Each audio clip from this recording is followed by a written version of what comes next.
The champagne was still bubbling when she said it. Her laughter, sharp, deliberate, cut through the chatter like glass. I don't take pictures with lowlifes.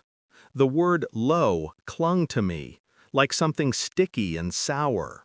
Everyone around us heard it, her classmates, professors, her proud parents standing near the bar. Their laughter faltered. Conversations dimmed. For a brief, grotesque second, all the spotlights seemed to converge on me, the husband who paid for her degree. I just stood there, still, the phone in my hand, the camera app open. She turned away before I could say anything, her smile stretching wider as she posed beside a man in a suit I'd never met. Her new mentor, she'd said. The same man she'd been working late with for the past 6 months. The crowd clapped for a toast. I could feel my throat drying, my pulse slowing down. People forget. Anger doesn't always roar. Sometimes it goes quiet. It listens. It memorizes the moment. I watched her lift her glass and announce her new position at a prestigious real estate law firm, the one that had just merged with ours, my firm. And that's when the world stilled. My finger hovered over the call button. There was a number saved in my phone, one she didn't know existed. A private line to the State Bar Ethics Committee. The moment her laughter reached its highest pitch, I pressed it. "Evening," I said when the voice answered. "I'd like to report a conflict of interest regarding a recent graduate tied to Mason and Price Real Estate Law Group." The room fell silent when the security lights flickered. An electrical hiccup, almost cinematic. In that brief darkness, I saw her face. Confident, arrogant, untouchable. She had no idea the walls around her had just begun to move. The truth began, as it often does, with late nights and silence. She said law school was draining, that she needed space, that I wouldn't understand the pressure. But I understood pressure better than anyone. I'd built an empire on it.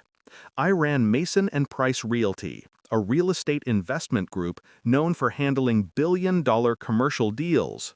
We didn't just buy properties, we reshaped skylines. She was my prize once, a bright-eyed woman with ambition burning in her eyes and uncertainty in her voice. When we met, she was juggling 2 jobs and night classes. I saw potential, and I invested in it. Tuition, books, rent, all of it. I said it was our future. She called me her anchor. Now I realize anchors don't always hold you steady. Sometimes they drag you down. It started small. Missed calls, excuses, a perfume I didn't recognize on her jacket, her sudden disinterest in the firm, in our future plans. Then one night I came home early. Her laptop was open on the dining table, emails glowing in the dark.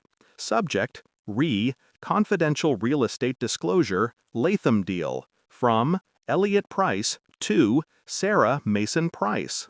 My business partner, my co-founder, and her mentor.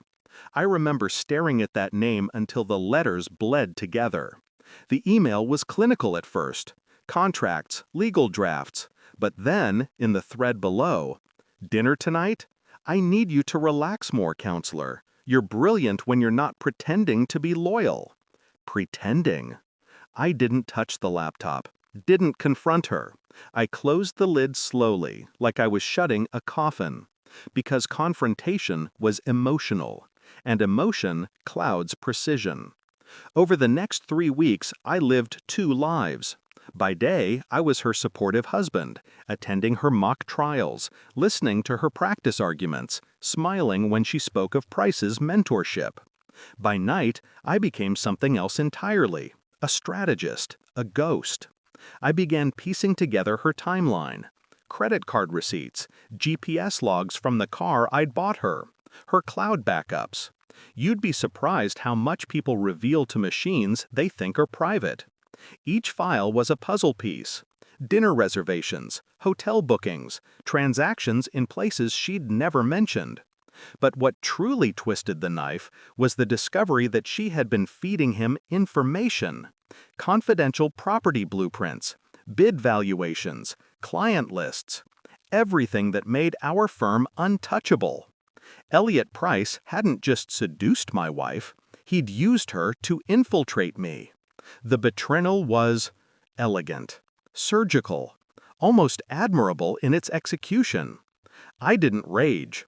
I documented every message, every financial irregularity, every deleted email. I let her build her success on the stolen bones of mine.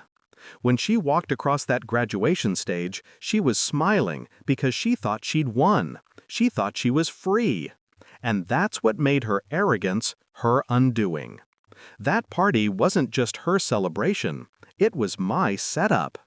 The law board official I called that night, he wasn't a stranger. He was an old classmate.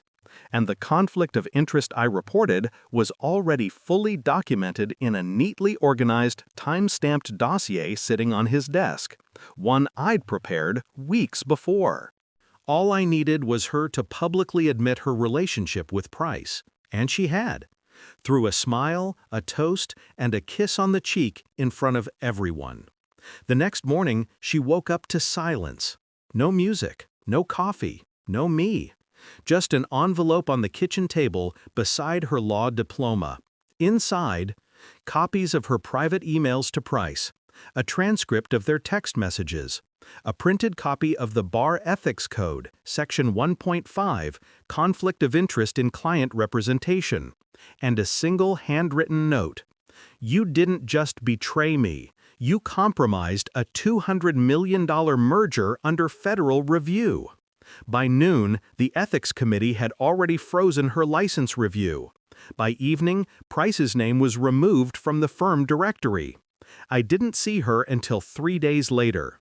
She came to my office unannounced, eyes swollen, voice trembling. You ruined me," she said. I looked up from my desk, calm, measured. "No," I said, "you ruined yourself." She begged, then screamed, then broke down completely. Her mask finally slipped. The arrogance drained away. What stood there wasn't a lawyer or a partner, just a woman who realized she'd gambled her soul for validation and lost both. And as she fell apart in front of me, I felt nothing. No victory, no pity, just clarity. A week later, the firm hosted a press conference. Elliot Price officially resigned for personal reasons. The merger was dissolved pending investigation. I took the stage briefly, polished, unshaken, the portrait of corporate composure. Cameras flashed. I announced our firm's new internal ethics initiative, Integrity First, to thunderous applause. In the crowd, I saw her, standing alone at the back, a shadow of the woman she once was. Her hair tied back, her smile gone. Our eyes met. She looked at me like she wanted to speak, to explain, to undo everything. But I simply nodded, acknowledging her existence, nothing more. Then I turned away. After the event, I returned to my office overlooking the city. The skyline gleamed like a field of knives. I poured a glass of whiskey and replayed the call from the party in my mind, the one that set everything in motion.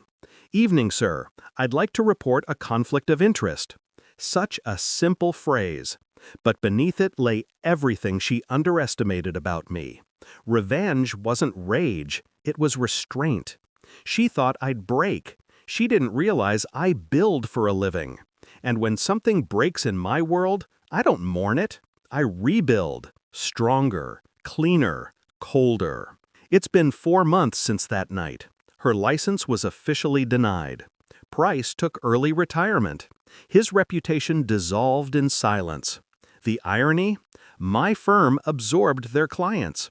Every contract they once held now bears my name. Sometimes I drive past the coffee shop near her old university. She still goes there occasionally, dressed simply, eyes distant. She doesn't see me. I don't stop. There's nothing left to say. The truth is, revenge isn't satisfying. It's quiet. It doesn't roar. it exhales. But in that silence, I found something purer than satisfaction: control. She built her degree on my sacrifice, and I built her downfall on her arrogance. And now, when I look at the reflection in my office window, I see no trace of the man who once begged to take a picture with her. Just a man who finally learned the law of real estate. Everything built on lies eventually collapses. Even love. And as the city lights flicker below me, I realize some structures are meant to crumble, so new foundations can rise, colder, stronger, and utterly mine.